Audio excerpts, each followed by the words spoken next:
Hello. Welcome to the Minnesota Historical Society Library. I take it this is your first visit. Great. We're glad you came.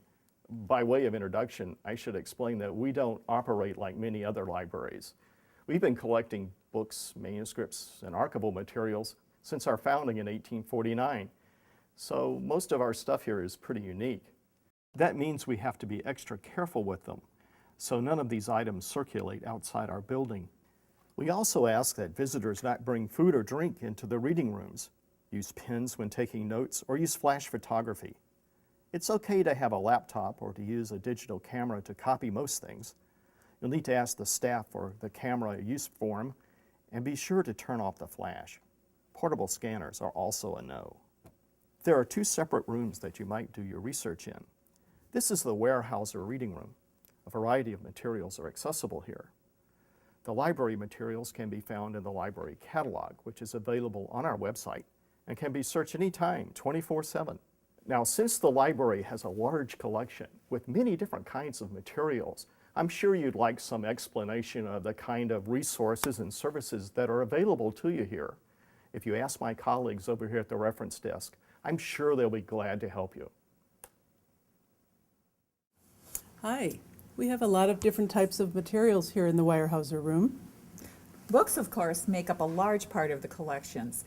In fact, the library has over 500,000 books, periodicals, pamphlets, and other such printed materials. But you wouldn't know it just looking at the shelves here in the reading room. Most of these are held in shelving areas that are not open to public access, but library staff is happy to retrieve items for use within the reading room. Our collections include county histories, published family histories, city directories, Minnesota published items, works of Minnesota authors, biographies, and much more. These resources focus on Minnesota history, but also include materials on the Upper Midwest and Minnesota's part in U.S. and international issues. Beyond books, do you think you might be interested in looking at some manuscript collections? Not sure what manuscripts are? Well, no need to be ashamed. It can be a confusing term. The term manuscripts is used to describe a group of papers created by an individual, a family, a business, or an organization.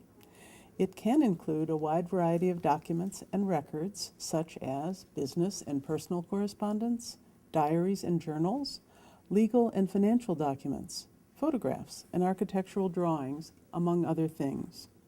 The materials may not even be in their original paper format. Many of our manuscripts have been microfilmed or digitized to preserve the original items.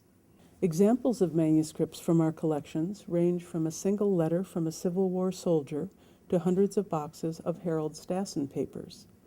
Family manuscript collections include the papers of Celia Tower Forstner, who worked as a servant at James J. Hill's Summit Avenue house, as well as the papers of James J. Hill and family. Business collections may be the documents of a small St. Paul grocery store or hundreds of boxes of Northern Pacific Railroad records. We have a lot of manuscript collections. You'll want to check the catalog for items of interest. The Minnesota Historical Society Library is also the proud home of the Minnesota State Archives. Materials that are part of the State Archives collections include historical, state, and local government records. In this collection, you will find the records of governors, state hospitals, the prisons, and more. You can also find records of the state agencies, such as the Attorney General, the Health Department, and the U.S. Land Office, just to name a few. In the local government part of the collection are located the records of the county agencies, including naturalizations, probate court, as well as township and city records. All of these collections have finding aids, which include useful descriptions of how materials are organized, so they'll help you find what you're looking for. Maps and atlases make up another important part of the Minnesota Historical Society's collections. There are 19,000 maps and almost 2,000 atlases in the MHS library. Most of the maps depict Minnesota Territory and the state of Minnesota, its regions, counties, and cities. Many of these are quite large, so we ask that they be viewed at a special map table to make sure they're well supported. Many of the atlases are county plat books that show rural property holdings, township by township, for a given year, Another large group are fire insurance atlases, large-scale maps of cities and towns that detail all the structures on a city lot. Other aspects of Minnesota's history are captured in sound recordings. In our sound recording collection, you'll find, for instance, evidence of Minnesota's rich impact on the music world, from Bob Dylan, Prince, The Replacements, to recordings of the Polka Padre, and school and college bands, or Francis Densmore's recordings of Dakota and Ojibwe music. We also have recordings of oral history interviews on such topics as the Greatest Generation, Minnesota Women's Press, Rondo Oral History, and the Minnesota resort industry, just to name a few. Not only do we have sound, we also have visuals from Minnesota's past.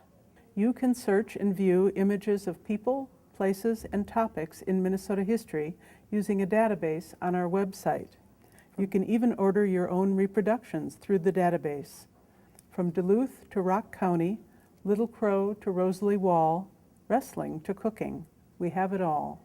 Other photos can be found in Manuscript and Government Records collections and by searching Photograph Collections or Photograph Albums as a subject search in our catalog. The MHS Library also collects films, videotapes, and DVDs. You will find both amateur and professional films and videos in the collection. Topics from maple sugaring to the Minnesota State Fair are covered. There are VCRs and DVD players with headphones in the reading room for all your viewing needs. We also have newspapers, most of which are on microfilm and can be found across the hall in the Hubs room. Hi, the Ronald M. Hubs room is home to the library's microfilm and microfiche collections, as well as the machines used to read them. Microfilming helps us protect fragile original documents, allows us to make efficient use of our storage space, and makes looking through large and cumbersome collections faster and easier. Newspapers make up the largest part of our microfilm collection, and they can be a wonderful source of information about everything from world-changing historical events to family news. Collecting newspapers has been an important part of the Minnesota Historical Society since its start. Our earliest newspapers from Minnesota date back to 1849. Today, with more than 3 million issues, we have the world's largest collection of Minnesota newspapers, and every part of the state is represented, from Ada to Zumbrota. In addition to the newspapers, a wide variety of other materials are available for your use on microfilm as well. Some of the most popular of these are naturalization records and death certificates, which help genealogists learn about the lives of their ancestors.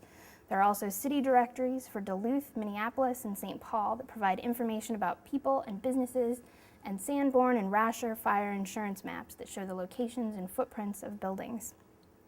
Atlases, plat books, dissertations, census records, manuscript collections, and more are all available on microfilm.